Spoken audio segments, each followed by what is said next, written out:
Bonjour, bonsoir. Aujourd'hui ou ce soir, on se retrouve pour une nouvelle vidéo. Alors, dans cette vidéo, je vais présenter une valisette, visiblement une valisette noire, où il y a un câble avec une prise qui sort. Donc c'est un petit peu particulier ce truc là.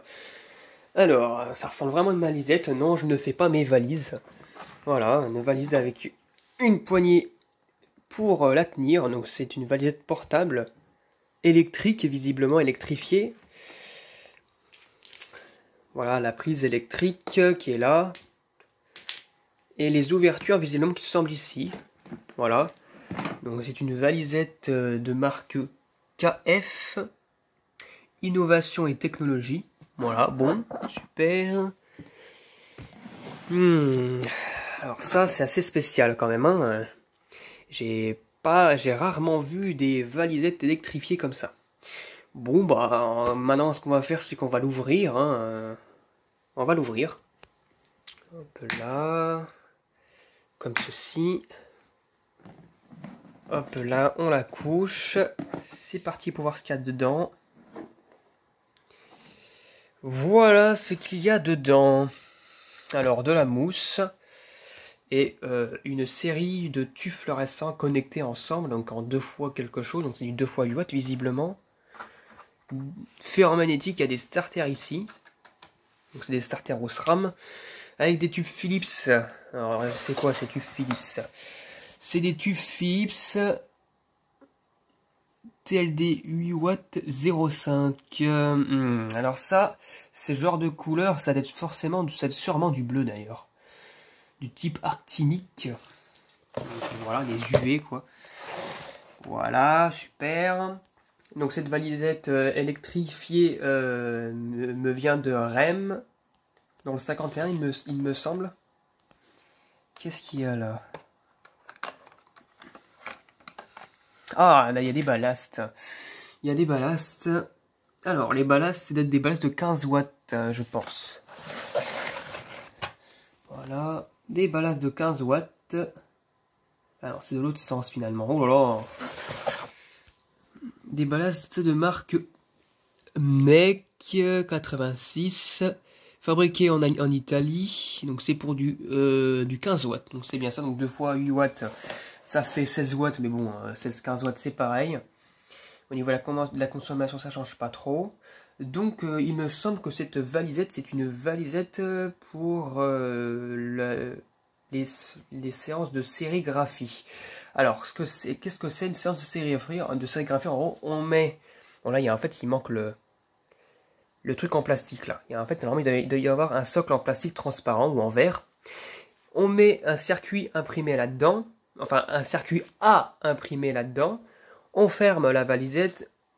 On enclenche... on branche la valise. Et en fait, bah, ce qui se passe, c'est que bah, les tubes s'allument et ça fait du scan. En gros, c'est tout un procédé. Il faut des produits pour ça, pour finir la tâche. Il faut un truc, il faut, comment dire, une sorte de patron ou de modèle pour le transfert et pour faire du circuit imprimé. Comment dire, indispensable. Et ces genres de valises à l'origine ça vaut tellement cher que des gens qui font ce genre d'activité sont obligés de s'en produire une elles-mêmes. En gros elles font des trucs comme ça fait maison, alors que là c'est vraiment un truc fait par le fabricant. Donc j'ai eu ça pour une quarantaine d'euros, donc c'est pas cher pour ce que ça représente. Et derrière ce qu'on a, donc on a des starters au SRAM, les tubes, et là c'est une platine. À l'arrière on a quoi? Alors c'est même pas un branchement quoi. C'est même pas un branchement. Mais en fait ça prouve, en gros ça donne, comment dire, un exemple de ce qu'elle peut, à quoi elle sert cette valisette en fait.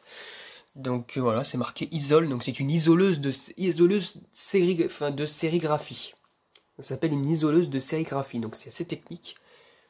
Donc les douilles, les starters, les ballasts et les branchements sont faits par une soudure, hein, donc il faut avoir une soudeuse pour pouvoir remplacer les starters, hein, au moins.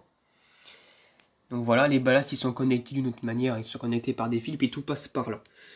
Voilà, bon bah c'est une manière de brancher, au moins au moins on n'est pas gêné par des câbles de partout, on peut aisément, ça fait plus de place et ça fait tout, ce qui fait que là on peut ranger facilement, la platine n'est pas branlante quand on pose l'ensemble.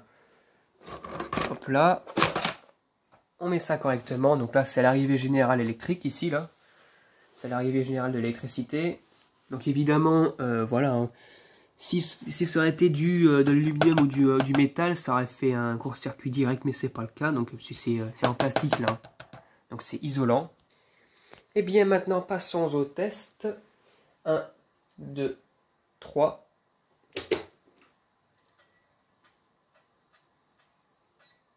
Et ben, la vache. Là c'est le genre de starter au SRAM, donc c'est des starters à l'argon, ils ont une tendance à parfois bien laisser les électrodes allumées, des tubes fluorescents pour bien chauffer tout ce qui va avec, blablabla. Donc bon, ma foi, hein, c'est pas forcément une mauvaise chose. Par contre, j'ai toujours tendance, et ça j'ai remarqué sur pas mal de tubes fluorescents de ce type-là, regardez, les tubes fonctionnent bien, ils éclairent bien, il n'y a pas de souci, mais les électrodes restent allumées malgré tout ça. Ils sont pas en surtension ces tubes, hein. C'est le poudrage qui fait ça.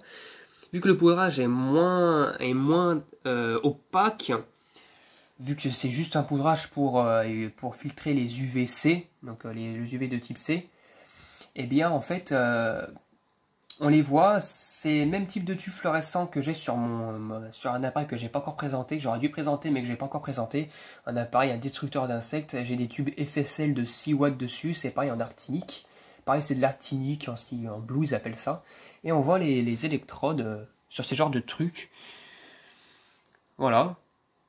Non franchement je suis assez content, ma foi, veut dire, vu que on peut en faire une seconde vie ce genre de choses là, on peut en faire aisément une baladeuse. On peut en faire une baladeuse en mettant des tubes fluorescents adéquats, hein, pour un éclairage correct. Hein. Parce que là, très clairement, ça sert uniquement pour une utilisation spéciale. Hein. Bon, ce tube-là, je sais pas si tu es arrivé, il a pris cher ici. Belle trace là. Bon. Évidemment, si je déconnecte un tube fluorescent, voilà, c'est branché comme ça. Oh, le focus. Le focus. Merci bien. Donc c'est branché comme ça, donc lampe 1 avec 2 et lampe 3 avec 4. Donc voilà, et puis ainsi de suite. Hein. Hop là. Donc franchement c'est magnifique. C'est ferromagnétique, j'adore ça. Ça fait vraiment... mais c'est professionnel à l'origine, c'est du matériel professionnel. Donc ce que je vais faire, c'est que je vais enlever un tube fluorescent. Hop.